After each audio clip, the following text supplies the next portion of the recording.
నమస్కారం అండి. ఈనాటి కథ పేరు గాడిద గానం. వినిపిస్తున్నది మీ విజయభాస్కర్. ఒక ఊళ్ళో ఒక చాకలి వద్ద ఒక గాడిద ఉండేది. దానికి ఒక నక్కతో స్నేహం కుదిరింది. రాత్రిళ్ళు ఇద్దరూ పోయి ఆహారం కోసం వెతికేవారు.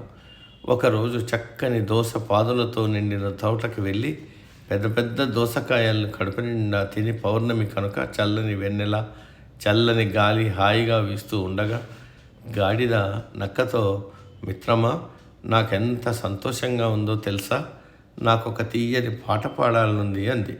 అయ్యయ్యో, అంత పని చేయకు మిత్రమా, నీ పాటకి నిద్రపోతున్న రైతులు లేచి వచ్చి మనల్ని కొట్టి తరుముతారు అనింది నక్క. కానీ గాడిద నక్క మాట పట్టించుకోకుండా, ఏం, నేను చక్కగా పాడితే భరించలేవన్నమాట, నీకు అసూయనా అని అడిగింది. సరే, నీ కర్మ, ముందు నన్ను పోనీ అంటూ వేగంగా పరుగు తీసింది నక్క. గాడిద గొప్పగా పెద్దగా ఓ ఓండ్ర పెడుతూ పాట మొదలుపెట్టింది.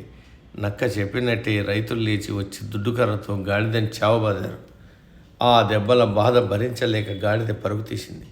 ఆ పక్కనే పొదల్లో దాక్కుని చూస్తున్న నక్కని చూసి, మిత్రమా, నువ్వు ముందు చూపుతూ చెప్పిన మాట వినక చావు దెబ్బలు తిన్నాను అంటూ బాధపడింది. నీతి: అనుభవజ్ఞులు మన మంచి కోరి చెప్పేవారి సలహా వినటం మంచిది. సమాప్తం.